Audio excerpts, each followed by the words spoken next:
Hello and welcome to the Success Showcase. I'm your host, Eric Lopkin with the Modern Observer. And with me, as always, is Chip Janiszewski from the Happiness and Success GPS. Chip, how you doing this week? I'm doing great, Eric. How are you? Doing fantastic. We are finally getting some late spring, early summer weather. It is beautiful here in the Northeast. Yeah, absolutely. As I was just mentioning to you guys before we came on, I spent the weekend with my grandchildren. We went to pass them off down in Bridgeport today, and I left the house still with blue jeans on. I got down there, it was 80 degrees, and I was sweating like crazy down there in the zoo. It's great stuff. Summertime is almost here. Yes, it's nice to be outside, enjoy yourself. And now we have this week a special guest. Our guest today is Darrell Stern, who, for those of you of a certain age, will remember Schoolhouse Rock. And he was actually a child actor at the time doing one of the voices on Schoolhouse Rock. So, Darrell, welcome. Glad to be here. This is going to be super fun. I certainly hope so. Why don't you tell our listeners a little bit about yourself? Well, since you started with Schoolhouse Rock, I went to the Vern Fowler School of Dance there in Island, Colonia, New Jersey. A lot of us young kids started to get agents or managers in New York City. So one of the other older girls, her name was Karen Pajak, she got a Levi's commercial, and my dad, he knew a lady from his college. He taught philosophy at Kane University for 30 years. So he knew the lady that was designing the playbills for an off Broadway play in New York, so called The Desperate Hours. And then I went and auditioned and I did, got the part. And then I had an agent or a manager, I should say, named Marianne Leone from Terrific Talent. And I got signed with them. And then basically what happened is I'm in grade school. My parents get the call, hey, your son's got an audition, at 5 o'clock or 6 o'clock or whatever PM. Get picked up from junior high, and then we're racing from Edison, New Jersey, up to exit 14A, into the Holland Tunnel or the Lincoln Tunnel. We go into New York. So then my dad would drive around the block, I would run upstairs and nail it and do the audition and all that. So Scooter Computer this was 1983. People don't realize that before there could be an internet, which was really 93, which was when they commercialized the internet. We got AOL and dial-up.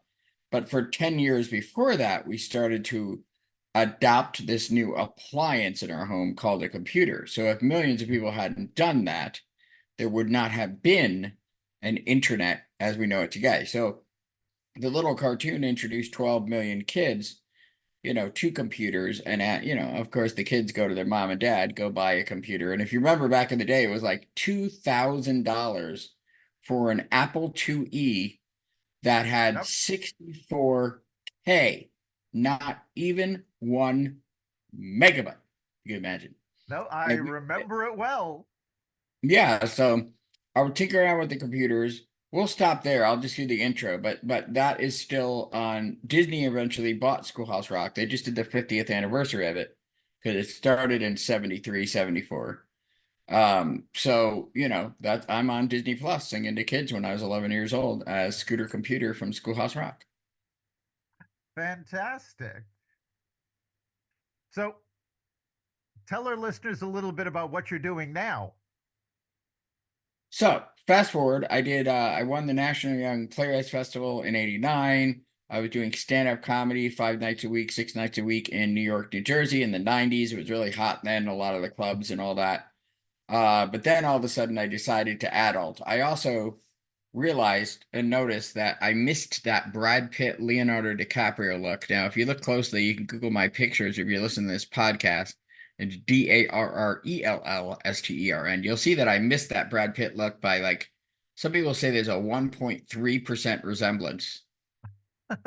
You can see it. You look closely, or Leonardo DiCaprio. So I got this floppy disk when I got a master's in communications. Well, here, let me say. So the theater stuff kind of didn't pan out, in terms of work. So my mom goes, you're going to go to graduate school. You're going to get a master's of communication, and you're going to go into television. Right. And this was really the last decade of the great sitcom, Friends, Jerry Seinfeld, all that's the 90s, right? This was really the last decade of television before, of course, then the internet, YouTube came out in 2005, right? Streaming video. So in 1997, I got a little floppy disk at CompUSA, right? This is the old computer store Yep. that said HTML, learn how to make a website. So I got a job at a company called SyncSort. They were the first company to have a patent on computer software.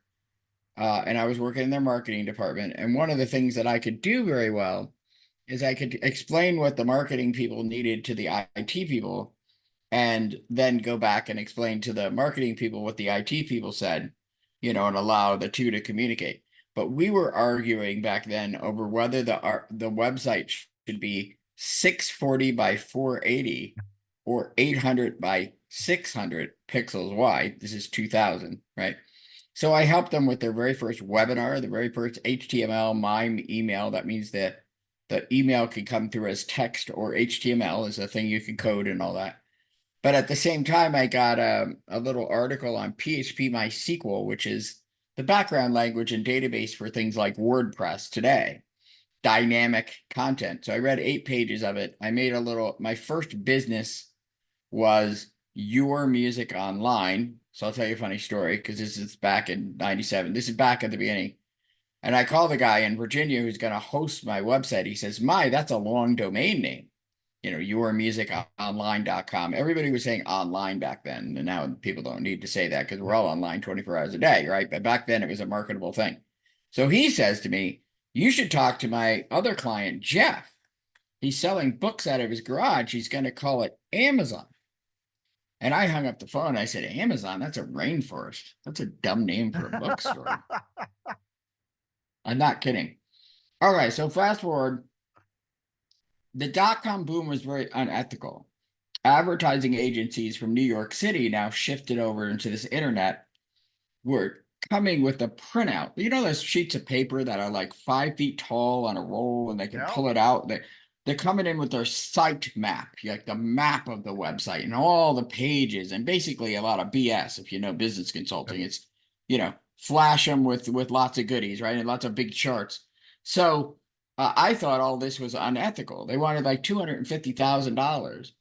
And I looked at it and said, all I need is these 6 graphics for the header and the footer. I'm doing it in Dreamweaver. I didn't even know, I wasn't even doing the database stuff then. And the Dreamweaver templates, which then rewrite the HTML if you change the template, blah, blah, blah. And you just upload the whole website, static HTML it's called, So I redid the whole website, and they were so amazed. I got a lot of raises. At the same time, my mom got ovarian cancer in 98. The age that I am now, she got cancer, and then she passed away 4 years later. And that is when I quit and decided to make my own ethical website design business in 2002. You want me to keep going, or you want to do that for chapter 1? Because that brings you up to start of my business. It's a great story.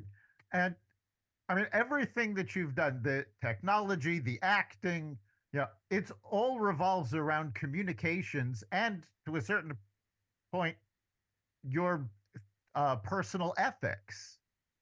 So 100%. So here's the thing that this is one thing that I want to tell people. That thing that you did when you were a kid, maybe you were a singer, maybe you did the hula hoops, whatever. You threw that away, right? You decided to be an adult, sit in a cubicle, whatever, doctor, lawyer, scientist, whatever you are today. Go back into your toolbox in the attic, right? And pull out that stuff. Because what's happened is now with the dawn of video and the dawn of another generation, actually 2 generations, right? Because there were the millennials, and now there's the Gen Z, and now they're having babies. So we're actually like kind of 3 generations, 40 years from Scooter Computer, right? 4 decades from 64K to trillion gigawatts, as they would say in Back to the Future, right? So I see people starting to make videos, and these people making videos are not actors, they're business people, and they have no clue what they're doing. And the funny thing is, because it's the internet, people thought, oh, well, this is a new thing, it's on the internet. And none of these business people decided to go take an acting lesson, a comedy lesson, a public speaking training, an improv comedy lesson, a playwriting lesson, or anything like that. They just picked up their phones, click go live, And I don't know if I can, obviously this isn't a video, but they go like this. Hi, is this thing on? Is the sound on? Hi, yeah. And I'm going, the camera would be missing their well, they're head. doing the They'd be zoom. off center. They're doing the you know. zoom like this. I hate this. Everybody's publishing it like this. The zoom is like this. You can see all the roof. Right, You don't understand camera angles. Right. You So, see the top of their head and nothing else. Yeah. exactly. So inadvertently, I had a client named Tanya Waring. Tanya Waring wrote the ad for My Pillow. If you know the story of that guy, he was a crack addict and then turned around and invented a pillow. So she was on QVC. She has a book out on manifesting. You got to manifest things in your life. So I start to do a process where I'm writing the scripts for these emotionally driven landing pages in 90 seconds that'll get people to buy. And as I'm working with her, I start to practice with her and I tell her, look at the camera here. And when you say this word, I want you to slow down. And then I want you to look back right at the camera lens and say this word like this. And she goes, that's fantastic. I need a theater director for my marketing. And I said, I haven't done theater directing in 35 years. Then I was working on another guy named Jeff Hunter, and I wrote a blog. I listened to him. I got to know him. And I started writing a blog, and he's watching me write it on Google Drive, sharing the screen. And he goes, how are you doing that? That's me. Like, you're right. Like, that's how I talk. And I said, well, I'm an actor. I can listen to someone's behavior and then act as that person. So it started to come together. Then I'll tell you the big story next. But what the moral of this whole podcast is going to be is when I found my home using the God-given talents that I've been doing since I was 3 years old, because when I was 3 years old, I went over to my dad and I said, Dad, get out a pad and a piece of paper. He was a Jew. And he said, what? But, I said, Dad, do it. And I dictated to him my entire one-man show starring me as Peter Rabbit. I dictated the stage direction, the bunny hop, stage left, stage right. He was so amazed by this. He took me to his college, set up the bleachers, and I put on my own one-man show that I wrote, produced, and directed myself at age 3. I now use that as my talk. And people hire me because I say, why did you hire me? Because there's no internet in 1974. But they say, you've been doing this since you were 3 years old. So it's more about the character in your life and where it goes into. Now we're going to veer into social media and the rest in a second. But it's more about the character and where you come from and your depth and your stories from your life that are what you're using now to, quote unquote, market yourself than it is the old style, come on down to Macy's, 20% off. Kind of thing that we're used to. Okay, so so now I meet this auto mechanic. The auto mechanic wants to be the number one auto mechanic in the state of Colorado. He's 26. He's born in 89. So I guess that's kind of a millennial, right? That's the end of the millennials, whatever. No, millennials are younger, I think. But well, no, I thought they were older. I thought millennials started in the 80s, in 83. I call that post Return of the Jedi. I date everybody based on Star Wars. Are they pre-77? That's pre-New Hope. Are they 1980? Are they Empire Strikes Back? Or are they post-Jedi, which I call 1983? If you're post-Jedi, that's all. That's how I date people, because I'm a Star Wars nerd. Do or do not. There is no try. Okay. So the auto mechanic wants to be the number one auto mechanic in the state of Colorado. I said, all right, let's do it. Now, I've been doing blogging, SEO, all this stuff since long before there even was a Google. We're talking about from 2000 on. Actually, in 1999, I had a job too, but I've been doing the whole thing, and I've been observing how this all works, how the internet works, the philosophy of us putting our knowledge out into this gigantic interwoven library of knowledge that then someone else can search for, right? Yeah.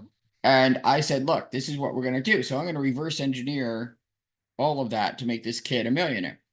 So I made him a website with not 1 or 2 or 3, but literally 60 landing pages, one for each and every type of car that there is that you can drive. So he's got a separate page for Rolls-Royce, Maserati, Honda, Toyota, Tesla, whatever. So I call those situational avatars. So tell me, I'm going to look at the screen now. Chip, unmute for a second. tell me one of the things that you slay at, that you're really good at in business at. Like, tell me a problem that you solve.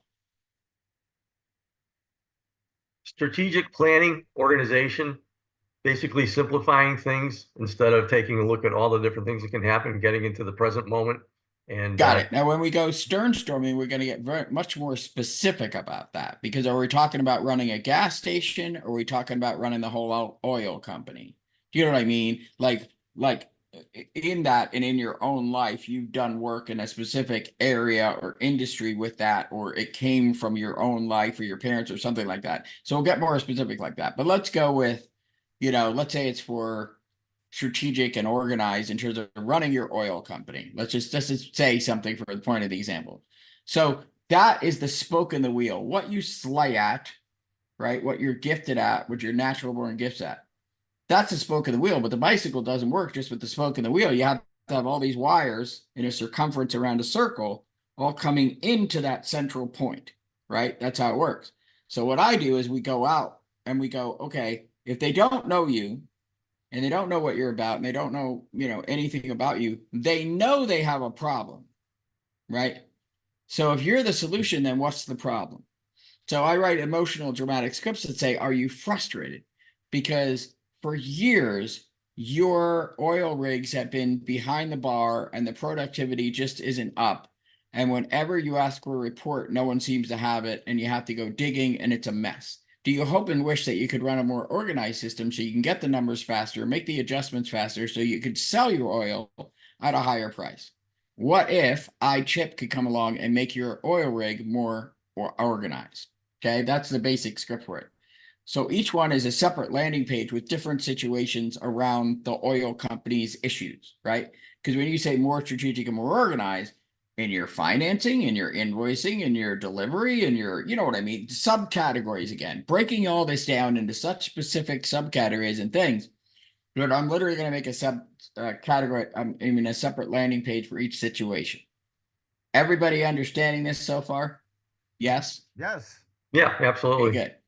Marketing is two things: giving people hope and then proving that you can do it. Every action you take in marketing, which is the starting meaningful conversations, that's what marketing is, starting meaningful conversations.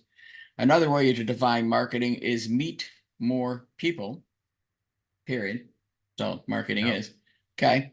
So I now had to prove that this kid knows how to fix cars.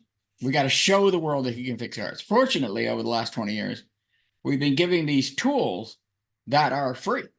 Set up a YouTube channel, free. Set up a LinkedIn profile, free. Get a Facebook page, free. I mean, it's nuts how many free things we can do, that if we learn the tools and how to optimize them and what they're really for, and the modality of communication that we need to put into them, we can soar in business. So I went down to a shop. I started videoing him over and over and over again, demonstrating how he's fixing the cars. Now, the reason why I emphasize demonstrating is he doesn't get on there and say, hey, I'm Saul. I'm a trustworthy guy. I grew up with cars. I like cars, so you can trust me. I really love fixing cars. Come down and call this number. It's not what he does. He goes, this is a Bentley, and we're going to go under the hood right now, and I'm going to show you how it works and how I'm going to take it all engine apart and put it back together. Like he does it.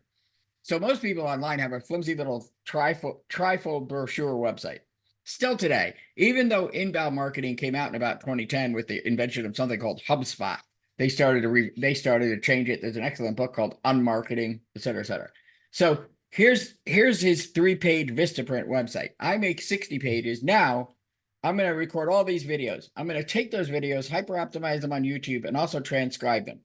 Inside of all the things that he's saying is his jargon: single plane brakes, dual plane brakes, Maserati, carburetor. You get it. He's speaking all of his keywords. Okay, if you know about anything about SEO, you'll know where I'm going now. So in the back of a book, there's an old-fashioned thing called books. I think you guys might remember it. It was made out of wood products, and they somehow flattened the wood into these flat sheets, papyrus or something, and they make these things called books, and you can hold them in your hand. You don't even have to charge it. It's really, really cool. So anyway, that's funny. You don't have to plug it in. All right. So in the back of the book, there's an index, right? So Chip has wrote the book on how to organize and run your oil rig better than anyone else. This is his book, right? Because he slays it at that particular industry, getting them more organized, et cetera, et cetera. And I'm going to warn you again, you have to get really specific, right? But I'm talking about really specific about the situations that you can help people with and all that. Okay. So because he has a landing page that says, I fix Maserati, or I fix Rolls Royce. Here's a good one. I fix Rolls Royce, right? And then we do 6 videos on it. Google owns YouTube, so they'll put the video in the search results. Haha. And then I have the blogs, the articles written based on it. That's even 3, 4, 5. Now all of a sudden, it's pushing that landing page to the top. But not only that, if you search Rolls Royce repair in Greenwood Village, Colorado, he comes up number 1, 2, 3, 4, 5, 6, 7, 8, and 9 on Google. We shot everybody out of town. We put them out of business, shut them off. Got it? Because I understood how to look at this holistically and how these two things work together. So he starts to get at first all the luxury cars. He started with me about $50,000 a month. He's going up to 80, 120,000. He buys 2 more lifts. He gets some more mechanics. He's doing good. The business is growing. But I want him to go viral. Now, before I tell you that story, do you guys have any questions about what I've gone over so far? Because the next thing is really going to blow you away. Chip, anything? No, sounds crystal clear to me. Awesome. A lot of people say, when I talk about this stuff, they say, that makes sense. And I go, phew, thank God it's Monday, because that's my make sense day. Other days of the week, I don't make any sense. We're filming this on Monday, the 28th of 2024. Okay. So, did you know the other day was 4/24/24? Yes, it was. Yep. Yeah, if you're one of those spiritual people, you were in Sedona, like praying to some moon star or something. So anyway, I want him to go viral. Usually viral videos are, well, I'll explain it. I'll go back to an old TV commercial. There was an old TV commercial for Vidal Sassoon. Remember Vidal Sassoon? Yes, And they I had the do. pretty girl, and she would say, she'll tell her friends, and it goes to 2 people. And then it goes, and so on 4, and so on 8, and so on 32, 64, whatever. And that was really an example of how viral works. It's such a good story that I could click a button and go, yeah, Bob, you got to look at it. Chip, check out this story. Check out this joke or whatever. It's so funny. Okay. So most people are like Curious George with their marketing. They're doing random acts of marketing. They're making this content. They're talking to themselves about themselves. There's no eye contact. They're rambling through their stuff. They're not pausing. They don't do anything, like that. Their videos are all shot wrong.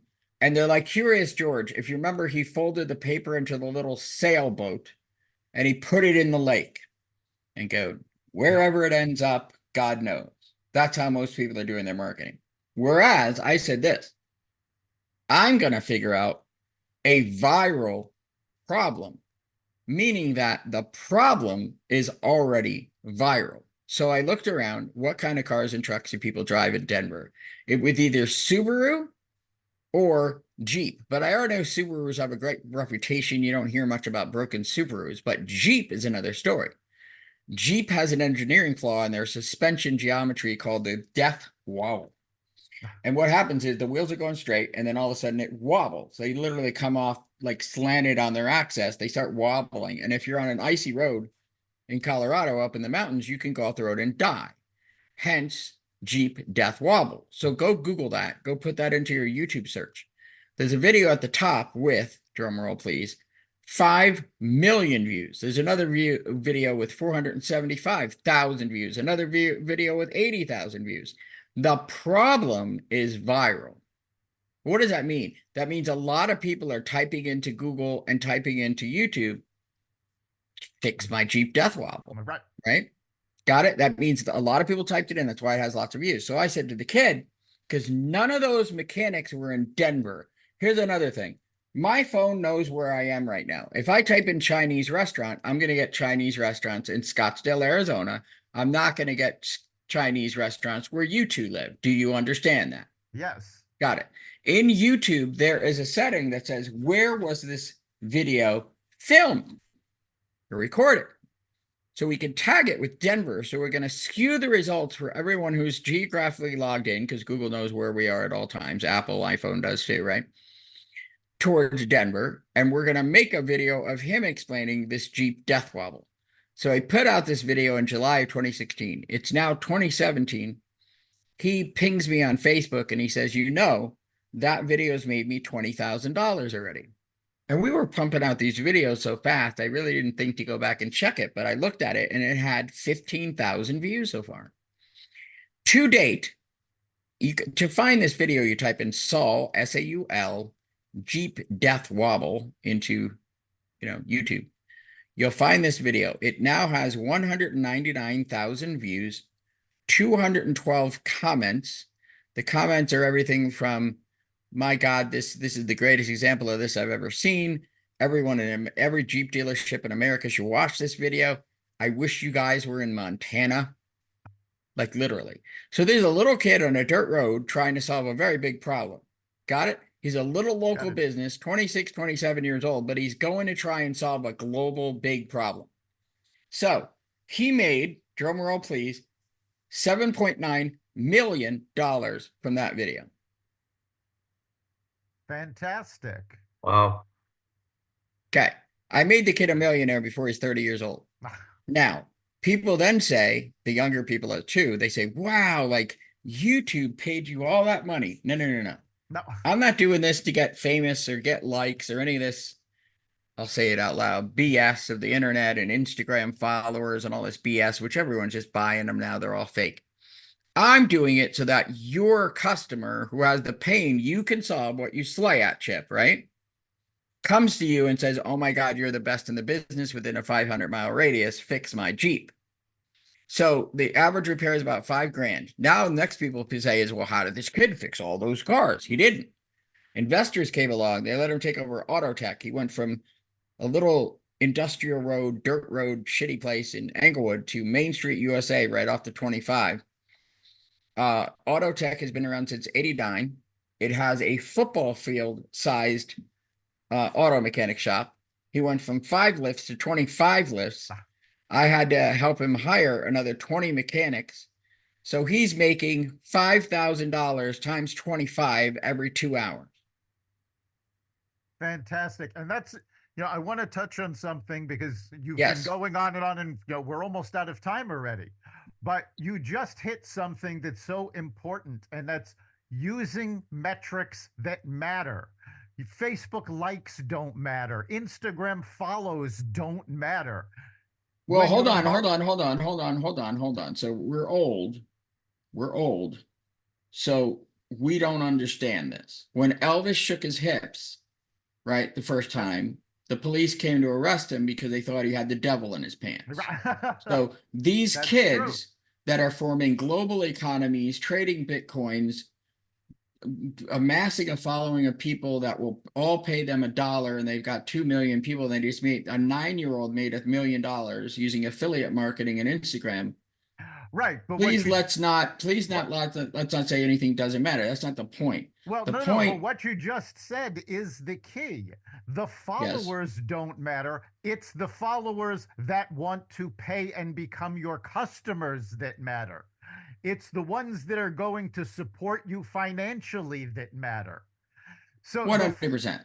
So right. So the followers, the likes, all of this are not the end goal. They're the means to the goal. That's it. So you got to title this episode "Old Men Trying to Explain Instagram." That's what it's called.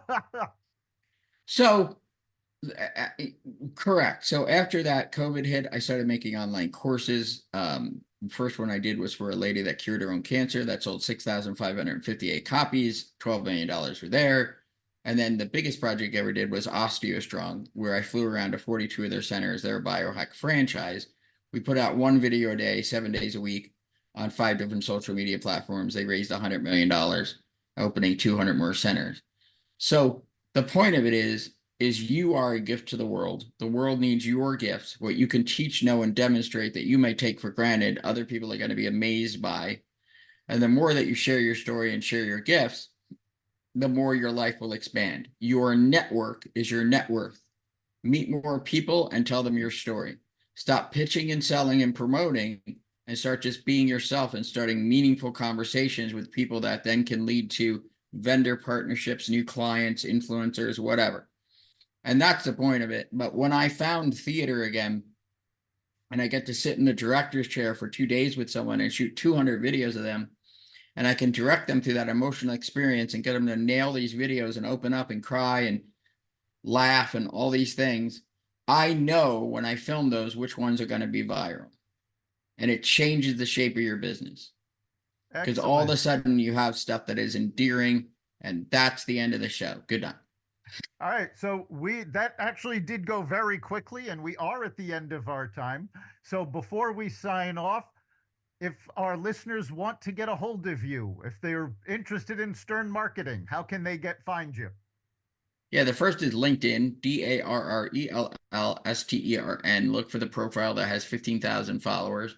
The other thing is my website is at stern.marketing. So that is no .com, no .anything else, no .net, just .marketing. So if you go to stern.marketing, you see all the testimonials and all the different things.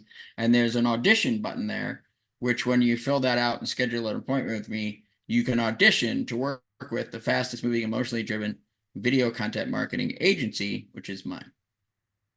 Fantastic.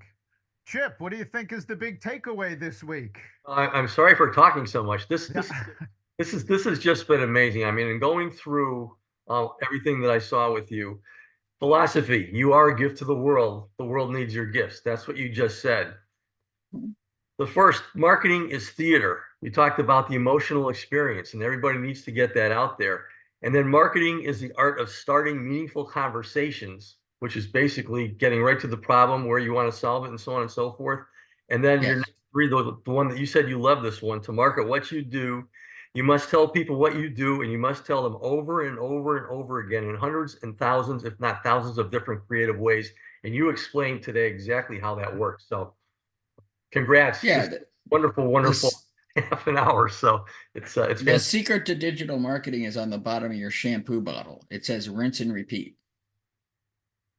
Have a schedule, stick to it. Now there's two things to that. There is consistency and persistence. Consistency is having the routine and doing it.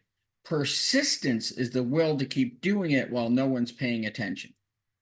Got it? And watch it gradually build up. Setting long-range goals in your business is how to make it really grow. We are trying to place an ad and get a sale. And where's our next client? And let's get it today.